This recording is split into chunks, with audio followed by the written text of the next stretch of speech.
I've been involved in the paranormal since I was a child. I grew up seeing things, hearing things, manipulating energy, wind, fire, so on. I am an ordained lay exorcist, or what most people would call a deliverance minister.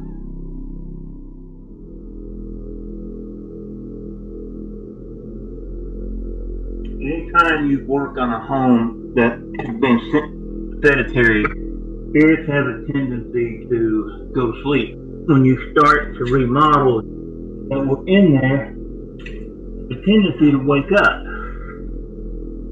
And a lot of them don't like being woke up. Remember, spirits don't know about being very Duncan, did you ever do ghost hunting like as a hobby, or were you just strictly against all that? ghost hunting? No. Uh, every time we go hunting, we get rid of it. No, we find it, we identify it, and we have ways to identify what things are. And then once we identify it, we get rid of it. So, because a lot of these haunted places, they don't want you to make the ghosts go away because then they wouldn't have those attractions. The problem with that is you run the risk of whatever is in there jumping off on someone else. Exactly. Can you tell us a little bit about that? I mean, what happens when you actually do a cleansing? But where does that energy go? Back to where it came is the easiest way. Now, depending on how strong it is, we usually try to use selenite. The stone selenite works almost like a sponge. It will absorb and hold the negative energy. It will absorb and hold not only energy but also entities. And then we have to dispose of them after that, of course. But in most cases, if it's a demonic energy in the home or the person, I got a couple of those. Yeah. I got this from you on your videos. You said how you go through this like crazy. Selenite is mostly salt crystals. That's not a very good geological term for it, but that's what it is, and it will absorb, and that's the main thing. Like I said, it acts like a sponge. Mm. Uh, we put it on the person, and then I pull. That is one thing that I found early on that I had the ability to do is pull things out of people. Mm. And in the old days, with the medicine men or the medicine women and whatnot, they would pull it into them, then they would expel it. Mm. Well, I'm talking to a Franciscan priest once years ago, and he said, "Why don't you just try using selenite instead of doing that?" And it worked. And so I've done it that way ever since. Duncan, do you find that things attach itself to you quite often or not at all? They don't attach, but they attack. They Mm. attack. They will attack. Wow.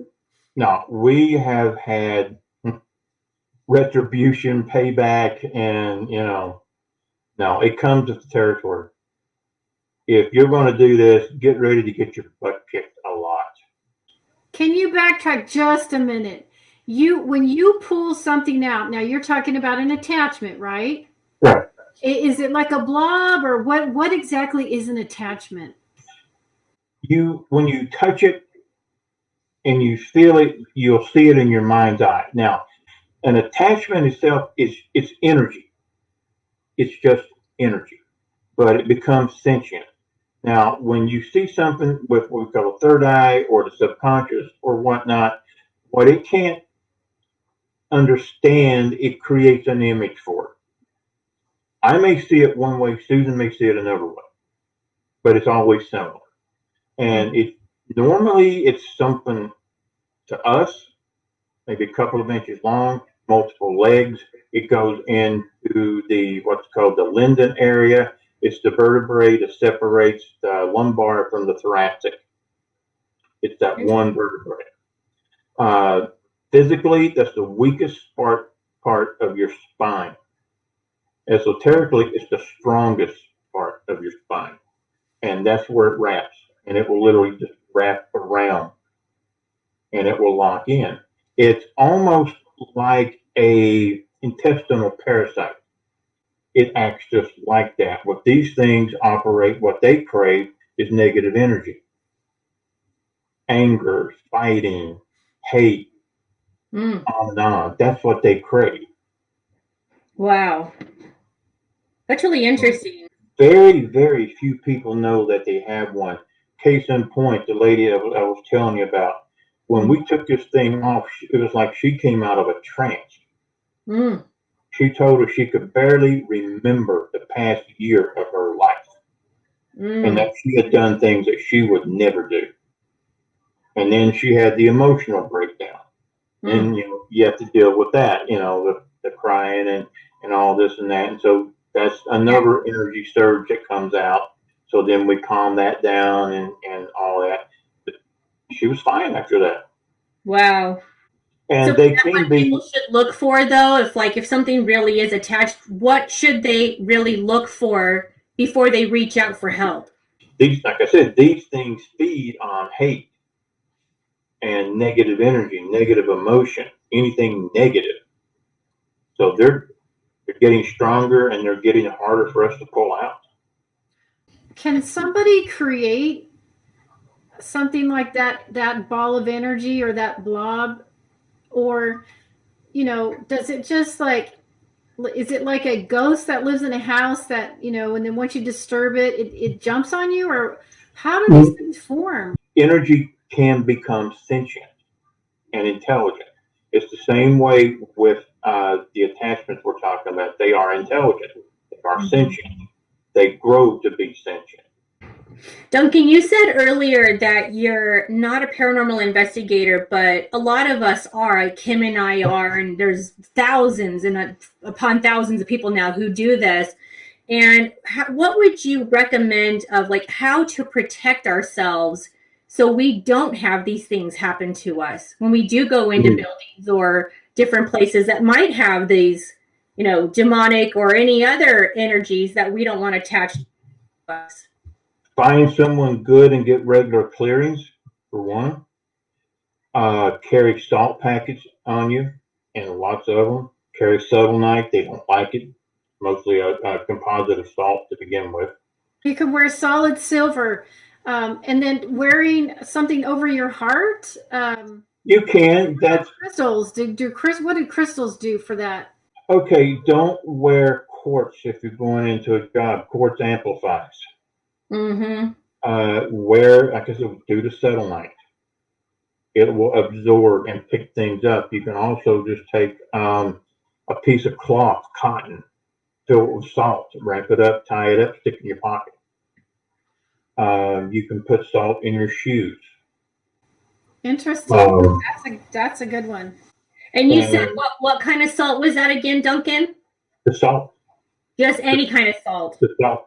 Sea salt. Sea salt works good. Just regular old table salt works just as well. Make one. What was that? Make one. If you're going to do it professionally, have something. A walking stick or? No, it's a staff. It's a staff. It's a staff. It's many years in the making. Each symbol has a meaning. Each sigil has a meaning. Yes, that is a swastika. But in my case, it means the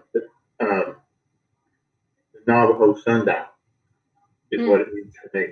What kind of feeling would you get from somebody who was someone to stay away from? Would you get anxiety? Would you feel That's nervous? the start. Wow. That's the start. It would depend on what makes them bad.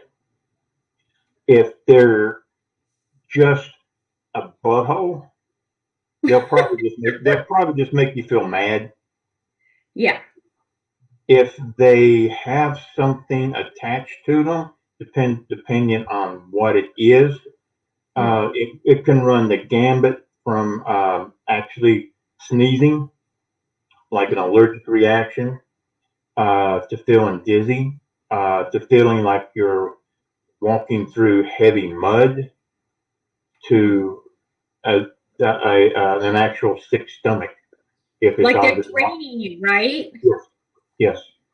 Yeah. The more toward the demonic end of the stick that it is, the sicker you will feel. Oh, wow. It literally And- saps my strength when Yeah. I'm around people like that. Yes. Yes. And that's one of the other things that we teach during the workshop is, excuse me, in moments like that, pull in energy no matter where you are and Mhm. how to do it covertly and expand your shield or expand the aura. So it literally helps push everything away. Ghosts can go either way. They can be okay, don't worry about them, or they can be get them out now. Okay, depends on their attitude. Believe me, just because someone passes away and their ghost and spirit comes back, they're not nice. Whatever they were in real life, they're still the same way. Right. Mhm. If they were psychotic in real life, you got a psychotic ghost. I mean, it's that simple. Because That's this amazing. is the fight against darkness. It is the fight Yes. against evil, and you can't let them win. Well, maybe you should like open yourself up to doing like online classes, and then you don't even have to leave your home. That's another. It's an idea. It's an Yeah. idea. I I also prefer- wanted to say that's a great idea, Duncan. And also, I am so excited to announce this. Duncan and Susan are going to be offering online workshops to learn how to clear and cleanse environments as well as people. This is so needed in the paranormal community. I hope that everyone will sign up and take advantage of this wonderful opportunity that Duncan and Susan are offering. I, for one, will be joining these workshops. Please let us know. Email us or leave some comments in the section below and let us know what you think. We want people to be able to protect themselves, the people around them, and to literally go out and do what we're doing right here this weekend.